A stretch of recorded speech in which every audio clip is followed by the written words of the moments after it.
Miss Marijo Abay.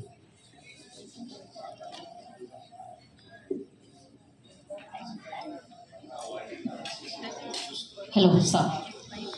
Assalamualaikum warahmatullahi wabarakatuh. Taga Mindanao din po, Ma'am Inday Zara. Isa sa pinakamahalagang suggestion lang po ito, ha? Isa sa pinakamahalagang serbisyo ng gobyerno, lalo na po para sa mga OFW, ay ang passport processing system po. Sa inyong pagbisita po dito sa Malaysia, nais po naming ibahagi ang ilang obserbasyon kung bakit mabilis at maayos ang sistema nila at paano natin ito maaring tularan para sa mga mahusay na serbisyo sa ating mga kababayan. Sa Malaysia, maraming passport application ang natatapos within the same days or working a few days only. Dapat po sana may clear appointment system, functional website at minimal red tape.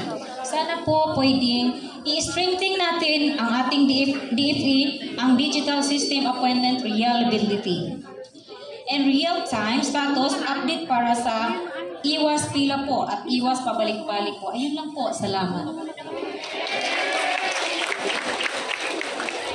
Ay, maraming salamat. Tinuro na naman ako ni VP Sara. Pagkat ako chairman ng Foreign Relations at ako yung author ng bagong Passport Act na dapat sana kung talagang i-implementar ng tama, talagang maibibigay ang ating mga passport ng lalong madaling panahon na hindi na kailangan pumunta sa konsulado kapag nagre-renew. Yun ang ayon sa batas. Nangyayari ba? Yan ang katanungan. Yan ang problema ko. Kasi tinututukan ko sila, kinukulit ko sila, maya't maya tinatanong ko, wala pa daw silang budget para sa computer. Wala pa raw silang internet na expanded and secure para yung senior citizens natin hindi na pabalik-balik para sa passport pagkahirap-hirap. Ganon din yung mga kabataan na nagbabiyahe na walang magulang. Sakop lahat yan ng ating new Passport Act. Kaya kung tutuusin, andyan ang batas. Ang problema, sino ang tumutupad ng batas? Yan ang kailangan nating tutukan.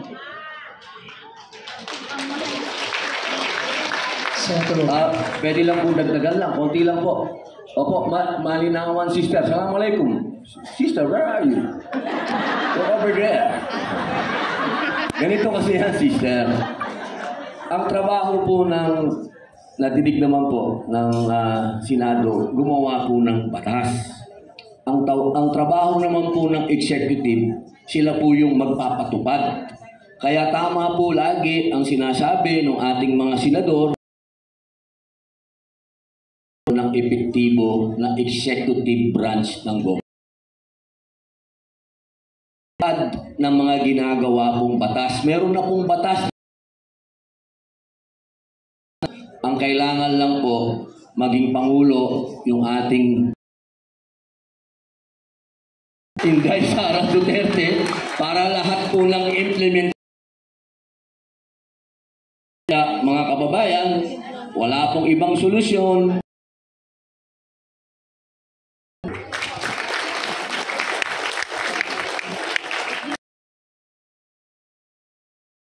Ang huli pong magbibigay ng kanila pong suggestion mula po sa Filipino Workers Kuala Lumpur, UNIFIL.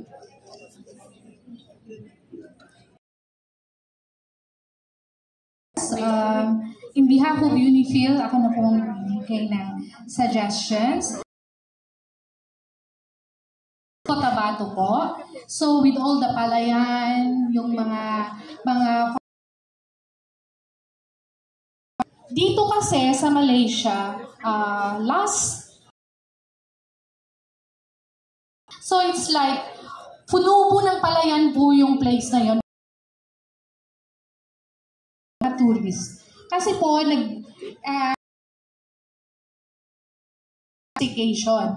so, I think,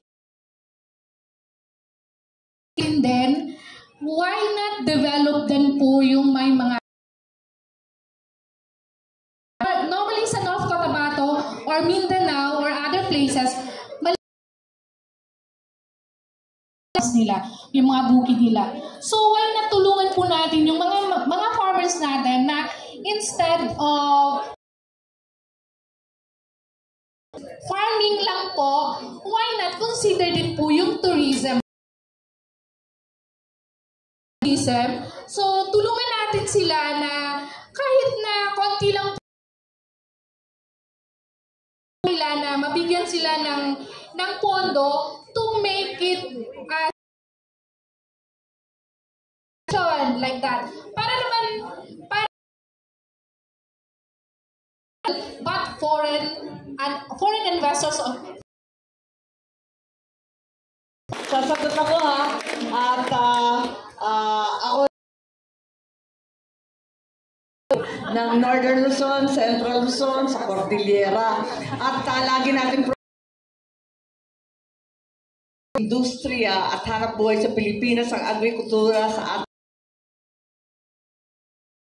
Nabanggit kanina, malulugi ang Pilipino kapag ang kanyang hektarya. Pero ang average sa amin ay 0.7. Problema na kinakailangan lumaki at maging matayo. Bukid. Yung binabanggit mo, yung alternative sources of revenue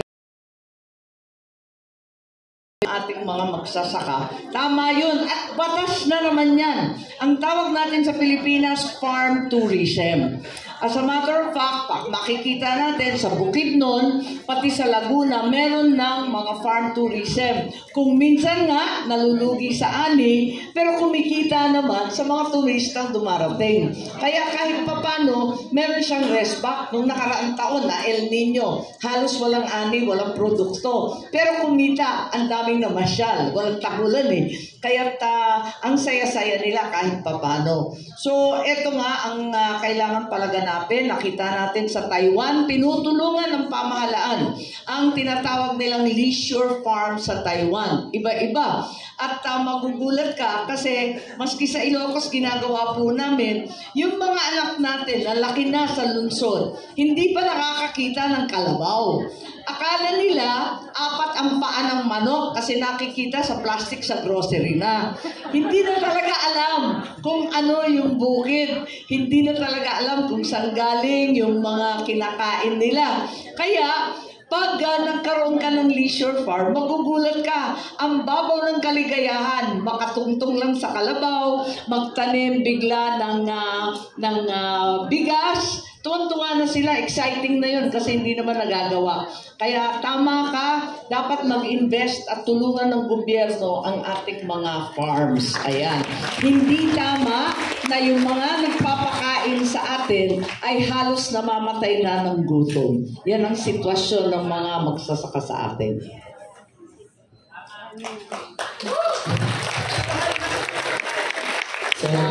Attorney G. Additional na naumpisa natin kanina. Imagine natin lahat ng lupain na pagmamay-ari ng gobyerno na nakatiwangwang. Maraming nakatiwangwang lupain ng gobyerno.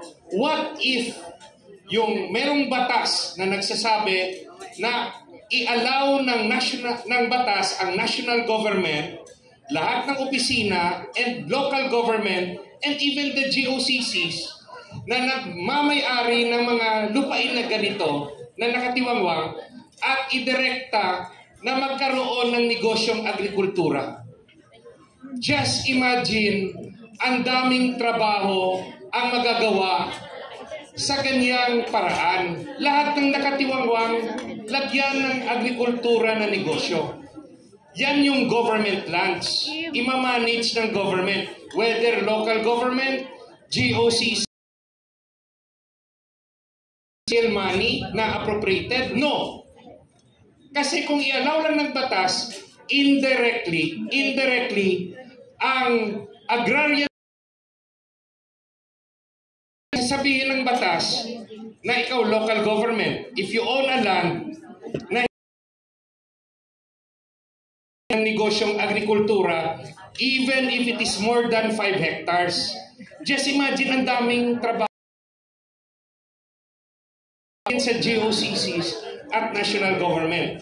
At yung sinabi ko kanina, yung pribadong lupa, yung pribado, pwedeng rentahan ng gobyerno para i-manage ng gobyerno. Now, when we see agricultural business, it doesn't have to be na magpananim. It could also involve tourism, agricultural tourism.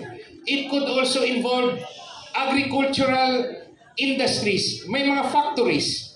It could also involve mga manufacturing at warehouses, cold storage plants, distribution center, transport hubs, anything konektado sa negosyong agrikultura.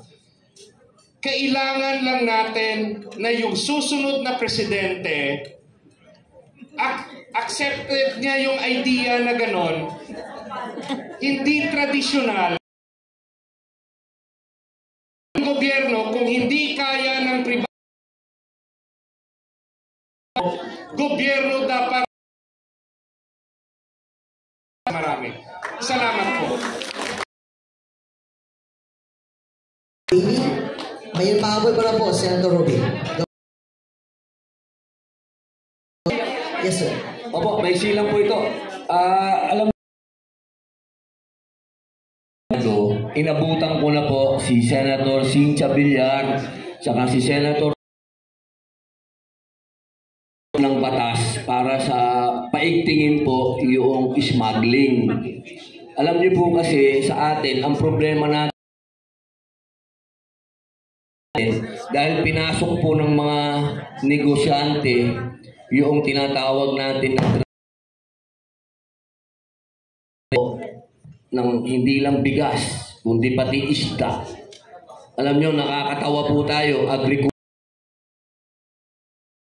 tuloy-tuloy ang buti sana kung illegal pati illegal na kaya yan po, may nagawa na pong batas dyan, si Senator Amy tsaka si Senator Cynthia. Implement yung batas para matigilan po ang smuggling at pagpapasok ng mga kung magsasaka ay mag-umpisang bumangon. Yun po, maraming salamat po. Maraming salamat, Senator Robin Padilla. Hiling lang speaker para sa ating pong photo ops. At maraming pong salamat ulit. Palapakan po natin ang ating mga speaker. Gayon din ang mga Filipino communities na nagbigay ng kanilang mga suggestion. At gayon din po sa aming pong mga speaker, nais din po namin ipaalam at para rin po i-recognize na rin po na meron po tayo mga kasama po ngayon dito sa Sky Ballroom na 4 na oras pa po ang biniyahe. Mahal na Vice President at mga senador para lang po makita at may pakita nila ang suporta po nila sa inyo. So, i-recognize po natin ang mga taga-Penang. Nasaan po ang mga taga-Penang Filipino communities? Maaari po pa silang tumayo pansamantala.